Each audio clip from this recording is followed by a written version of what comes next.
Hey, what is up all you do-it-yourselfers? My name's Dylan Taylor. This is Dylan's DIY Workshop, and today I'm going to show you how exactly to make a silkscreen screen without the logo on it, but so that you can put your logo on it and then screen onto both t-shirts and paper or absolutely anything else you can think of. So quickly and basically, the way this works is this is a frame of wood to help hold the shape, and then this is just silk put over top of it, and then where you want the ink to go through, you leave blank, and then where you don't want the ink to go through, you put this special blocking fluid on. And so if you hold this up to a light, you can see that it sees right through, like it goes right through. And so your material would be behind this, up against it, and you would squeegee your ink through, and that could be onto a piece of paper, that could be onto a t-shirt, it could be onto anything, like I said earlier. Today I'm going to show you how to do this, and the way I'm going to show you is even simpler than these miters, so don't worry about that right now. The first thing you're going to need though is some 2x2 material,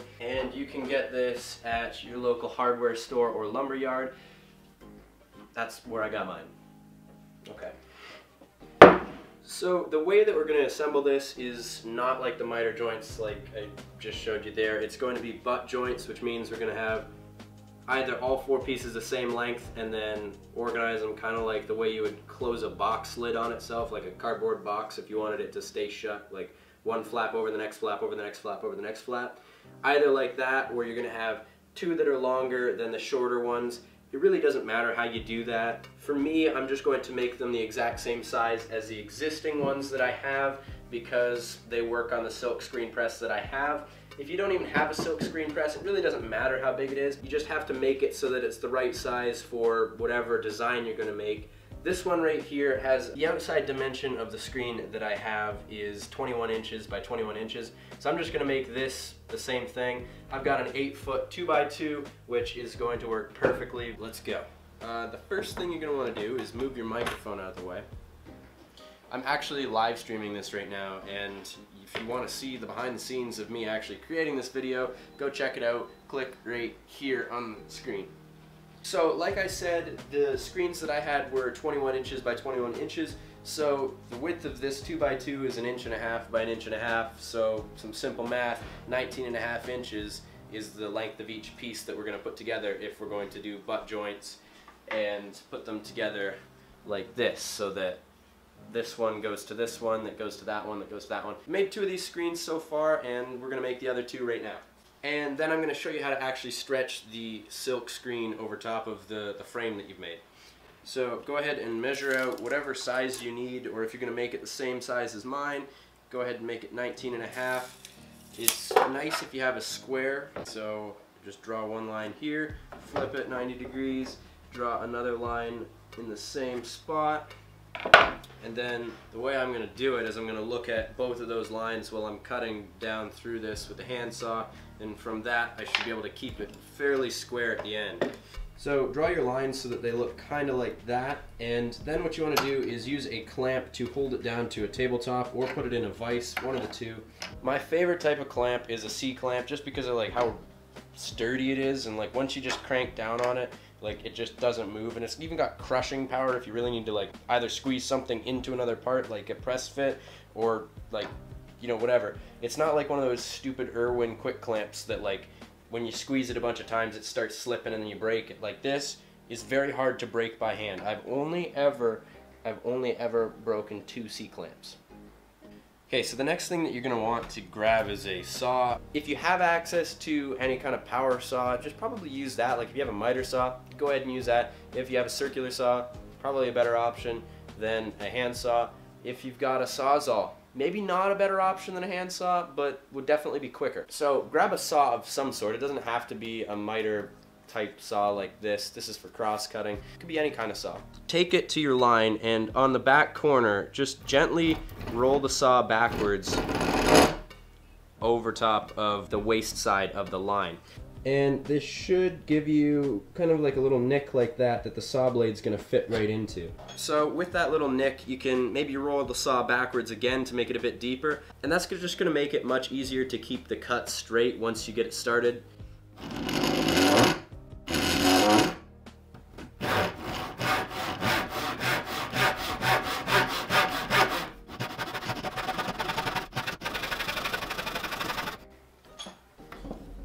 Okay, so I'm about halfway through the cut right now, and this is why I drew the line on this side. So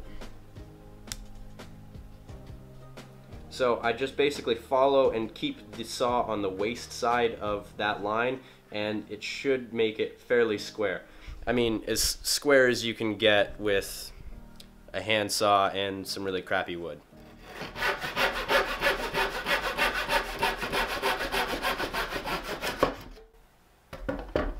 So once you got this piece cut off, you just go ahead and set it aside and make 3 more of them if you're making one screen, or however many more of them if you're making more than that.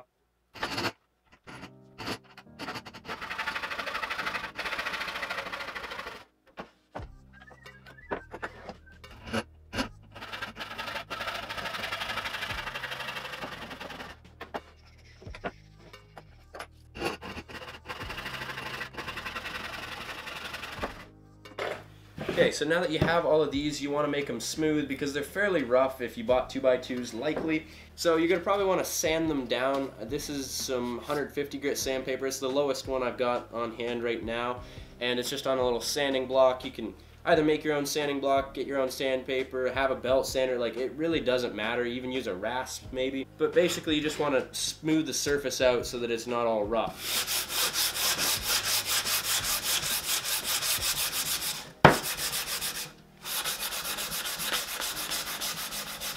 And then the same with the edges so that you don't get splinters because it's really crappy wood. And then the harder part, because it's end grain and it's soft wood, is to sand the end just so that it's not as rough as it might have been from cutting it with a saw. So there is one now soft edged, soft faced, soft ended 2x2 that's 19.5 inches long that we're going to make one side of that frame out of. Go ahead and do that to the other 3 of them, and I'm going to do the same and come back after that. So once you've got all of these sanded down and smooth, go ahead and lay them out. Go ahead and line them up, and you want to have the side of this one touching the end of this one, and then the side of this one touching the end of this one, the side of this one touching the end of that one, and the side of this one touching the end of that one. And so they're all in the same position. You end up with a square, and you're going to be able to make the butt joints. It should be fairly square if you made all your cuts right. So we're just going to use 2 screws through the side of each of these pieces into the end of the other. And to do that, you're going to need some screws and a drill bit and a drill bit, a drill bit and a drill bit. So this part that I'm going to do right now isn't necessary, but I have a drill bit that has a countersink on it. So basically I can countersink the holes for the screws, and the screw head will just kind of disappear in the piece of wood, which will look much nicer. Not necessary by any means. So now that I've got this all laid out the way I want it, I'm going to flip this piece up, put one hole right at the end, and then one up a little bit. I'm going to put one here and then one here, so that when I put it together, they're going to go into this piece of wood. So not far enough over that it'll go into this void, and not far enough over that it'll go into this void, so that it'll go right into this piece of wood. And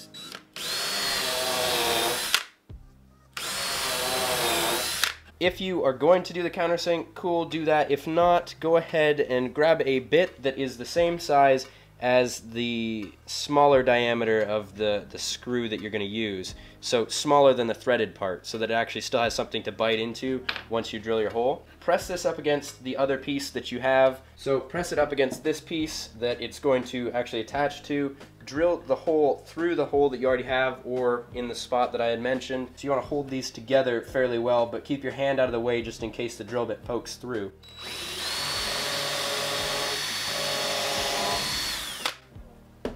Go ahead and put that first screw in before you drill the second hole. So I'm just going to use this impact driver instead. Now go ahead and drill the second hole right through.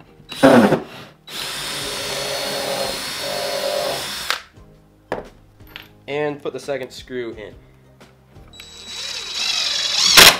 One thing to note is if you're going to do this and you cut the pieces by hand, is to maybe not tighten those screws all the way until you've gotten all of it together, just so that if there is any warping, you're still going to end up with something fairly square. So just tighten them all at the end. And with that, I'm going to put the other two pieces onto this little L shape so that it looks like one of these two frames, and then I'm going to show you how to actually stretch the silk over the screen. Okay, now that you have your frame made, you can now finally put the screen onto the frame. So what you want to do is unroll it. If you've got a very large piece of it like this and you've got it from an art supply store, you want to just get a piece that's the right size. So what you want to do is cut it just a little bit oversized to the outside of the frame. So I'm going to go ahead and cut it to 1/2 inch extra on each side, so that will be 22 inches by 22 inches. I'm just using a regular box cutter blade here to cut this, nothing spectacular, and my workbench is plywood, so I'm not too worried about cutting it up. But if you are doing this on your kitchen table, please put something underneath of it if you're going to use this. You could also even use just a pair of scissors. However, this is going to be easiest for me to get a nice square cut. I'm using a framing square to guide the blade.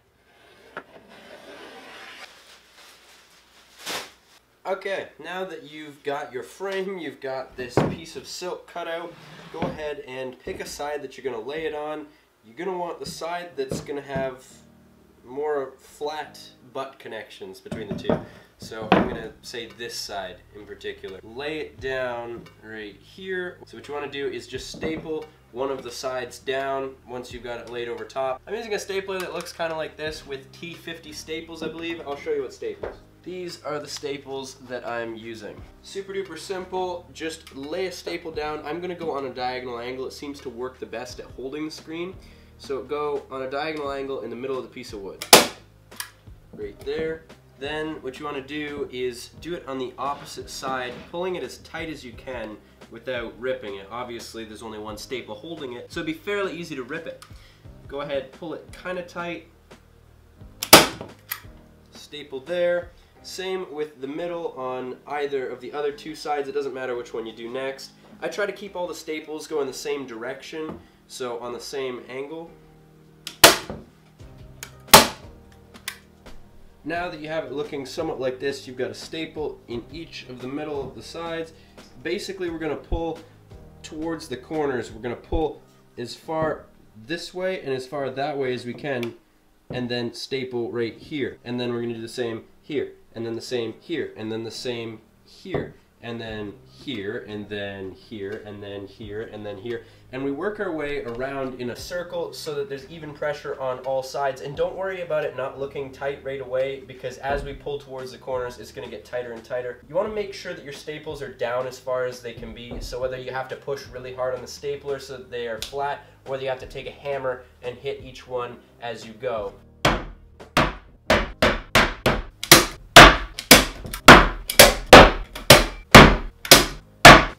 Okay, when I did cut this, I cut it to 23 by 23, which gave me a little bit extra on either side.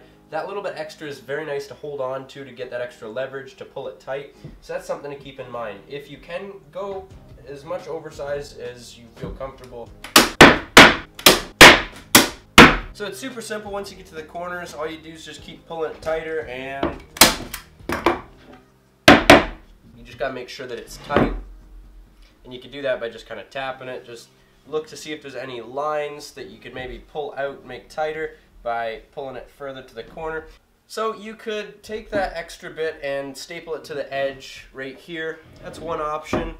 Or you could do what I do, and that is to just take this knife blade and cut the extra off right around the very edge. Outside of all the staples, obviously. You don't want any of this to start to loosen up on the inside. So just cut it off like that.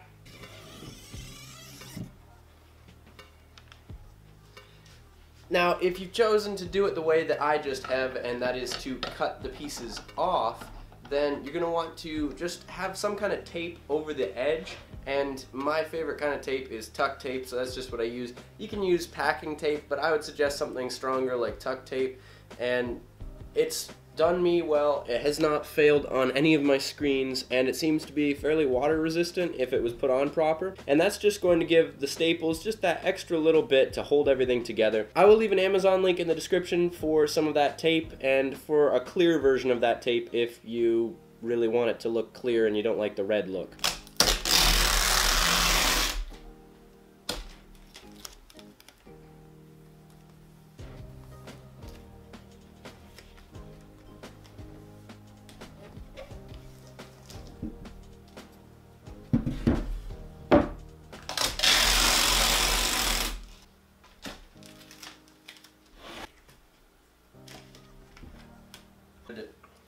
so now that you've got the outside done or you've stapled it, you want to do the inside too so that the ink doesn't seep in between the wood and the actual screen. You want to have a piece of tape on the inside of here. Now, the tape that my art teacher used was this like water stick tape, so once it gets wet, it sticks. I just chose to just use tuck tape whenever I made my own screen, so that's all I'm going to use today.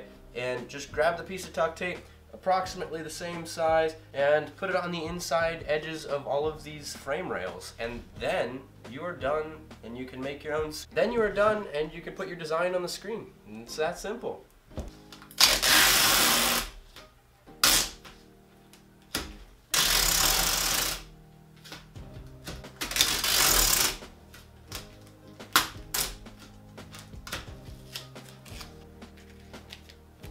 The trick I like to use when doing this is to put it down on the edge closest to the screen first, and then slowly roll it to the edge of the wood and then pull it up onto the wood.